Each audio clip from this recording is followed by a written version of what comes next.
కూడా ఇక్కడ తెలవడం జరిగింది. కేవలం భావించద్దు, ఇది సామాన్యం చేసే కార్యక్రమం కాదు.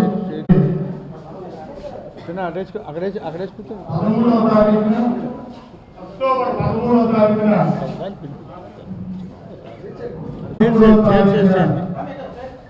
మన విశాఖపట్నం ఫిషింగ్ హార్బర్ నుంచి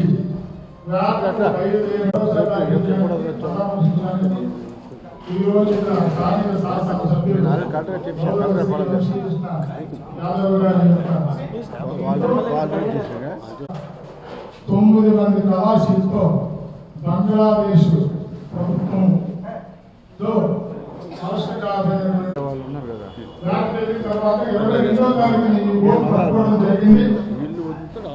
ఈ 22వ తారీఖు నుంచి ఈ రోజు వరకు కూడా చేస్తామండి.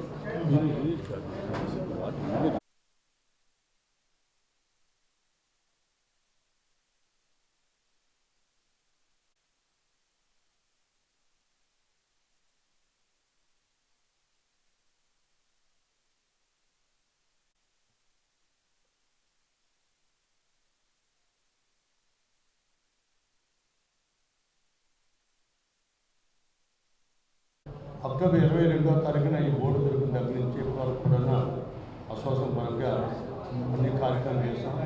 ఇది చేస్తున్న కార్యక్రమాలు కూడా ఈ యొక్క ముఖ్య మూలంగా డే 22 అక్టోబర్ నుంచి ఈ రోజు వరకు జరిగినవన్నీ ఇంకా మేము పొందుపరచడం జరిగింది.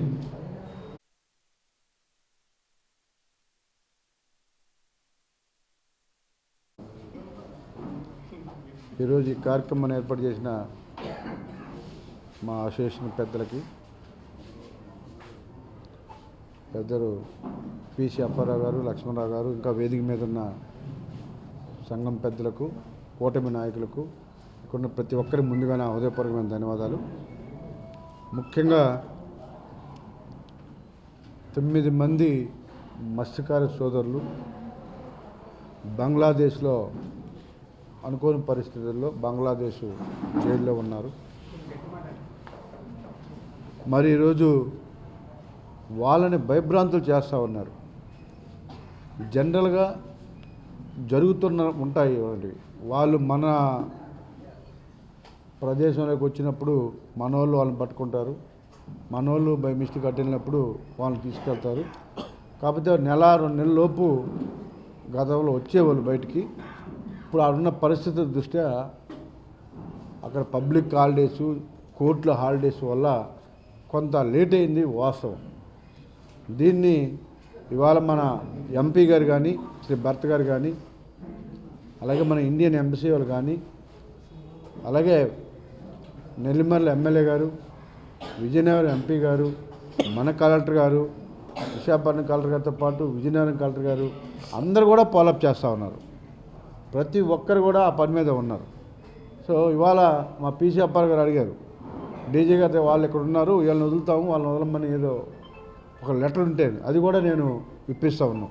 ముఖ్యంగా సంఘం పెద్దలు కూడా అక్కడ ఎప్పటికప్పుడు ఏం జరుగుతుంది, వాళ్ళకి ఏం హెల్ప్ కావాలని కూడా పిసి అప్పారావు గారు కానీ లక్ష్మణరావు గారు చూస్తూ ఉన్నారు. వాళ్ళకి ప్రత్యేకంగా ధన్యవాదాలు. అలాగే మీరు అనుకున్నట్టుగా అక్కడ ఏమి కూడా ఇబ్బందులు లేవు, వాళ్ళు చాలా హ్యాపీగా ఉన్నారు. మీకు ఎవరో రాంగ్ చెప్పి భయభ్రాంతులు చేస్తూ ఉన్నారు. ఉద్దేశపూర్వకంగా రాజకీయాలు చేసే వాళ్ళని దగ్గర రానివ్వకండి.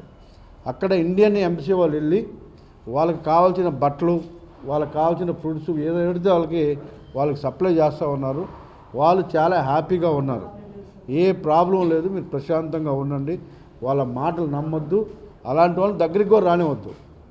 ఇలాంటప్పుడు కూడా రాజకీయాల్లో లబ్ధి పొందాలని చెప్పేసి సోషల్ మీడియాలో వీడియోలు పెట్టడం, మిమ్మల్ని భయభ్రాంతులు చేయడం చాలా మంచి పద్ధతి కాదు అది.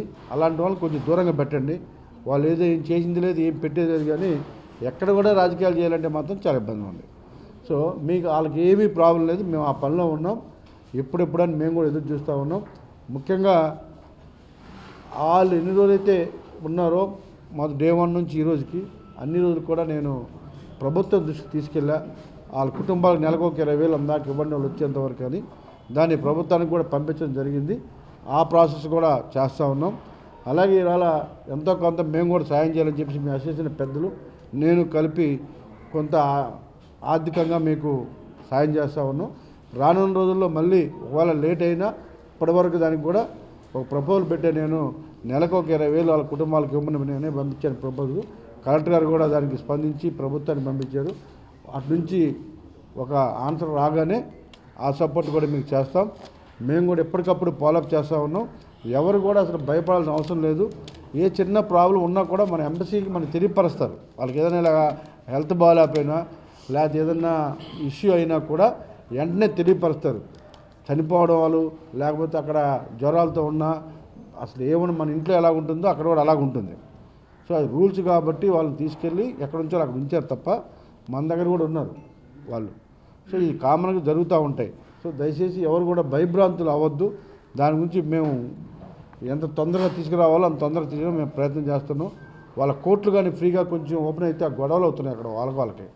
ఆ కోర్టులు కానీ ఓపెన్ అయితే ఇమ్మీడియట్గా మన వాళ్ళు బయటకు వచ్చేస్తారు. సో అది త్వరలోనే జరుగుతుందని ఆశిస్తున్నాం. మన వాళ్ళు కూడా అక్కడ జరుగుతున్న అల్లర్ల మీద మన పిఎం గారు ఒక స్టేట్మెంట్ ఇచ్చారు. తొందరలో ఎలక్షన్ పెట్టి తొందరగా క్లియర్ చేసుకుని ఆ గొడవ లేకుండా. సో ఎంత తొందరగా అవకాశం ఉంటే తొందరగా బయటకు తీసుకురావడానికి మేము ప్రయత్నం చేస్తాం. అతి త్వరలోనే మీకు ఆర్థికంగా కూడా సాయం చేయమని నేను కలెక్టర్ గారికి చెప్పాను. అది కూడా త్వరలోనే నిర్ణయం వస్తుంది. మీరు ఎటువంటి ఆందోళన చెందవసరం లేదమ్మా. మీకు దగ్గరుండి తీసుకొచ్చే బాధ్యత మేము తీసుకుంటాం. వాళ్ళకి ఎటువంటి ఇబ్బందులు లేకుండా. దయచేసి మీరు ఎవరి మాటలు నమ్మొద్దు అన్నది నా ఉద్దేశం. లేదంటే అటుపక్క వెళ్ళిపోవాలి సార్. ఒకసారి సరే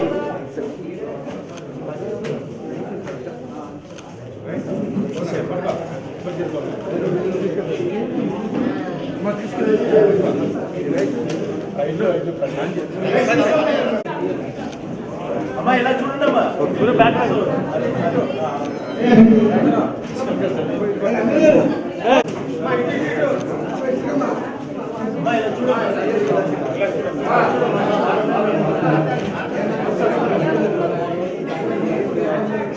మీరు ఇక్కడ ఇలా ఉన్నారు అక్కడ వాడాలి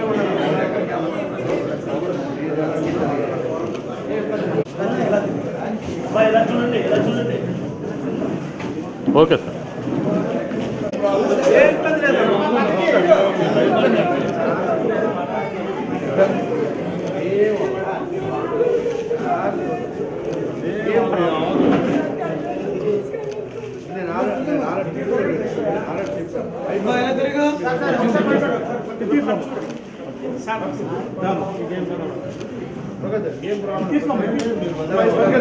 త్వరగా విడుదల అవ్వాలని అందరూ కూడా మనస్ఫూర్తిగా కోరుకుంటూ ఇంతతో ఈ సమావేశాన్ని ముగిస్తున్నాం.